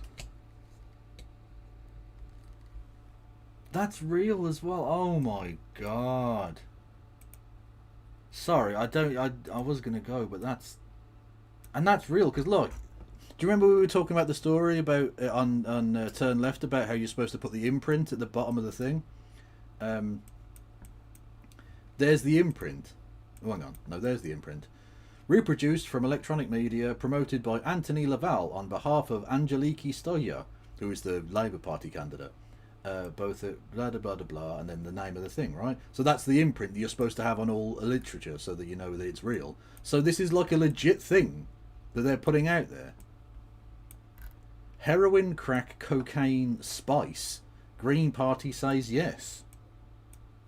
Yeah, that's the policy. Like, you're the government that has like record numbers of fucking drug deaths and stuff. You're the ones doing that. Wild. Absolutely fucking wild. They've even made the heroin needle green. I just noticed that. That's a wild element as well. Did you know you can now get green smack?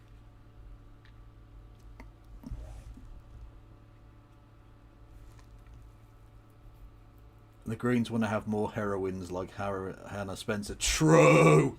Absolute queen. Yeah, no, the Labour Party are desperate and scared. Vote Green. End of story. Well,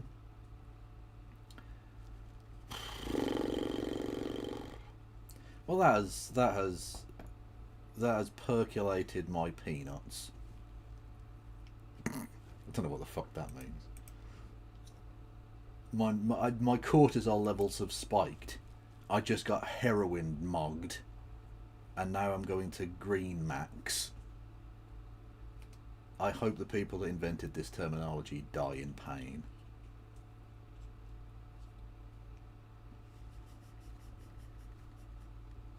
Anyway, before I do anything to terms of service, legalise Calpol. Calpol was the tastiest shit. Honestly, I loved the taste of Calpol.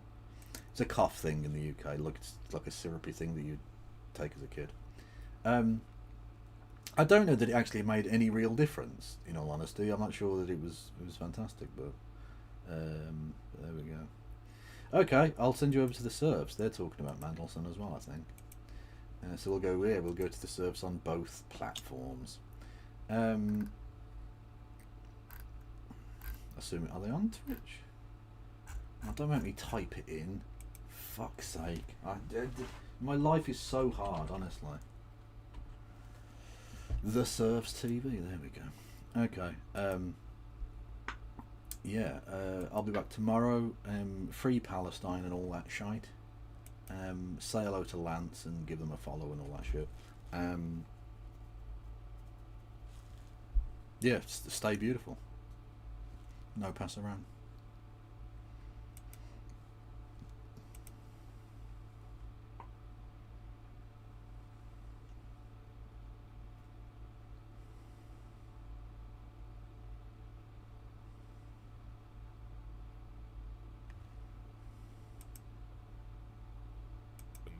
We're currently looking at the culture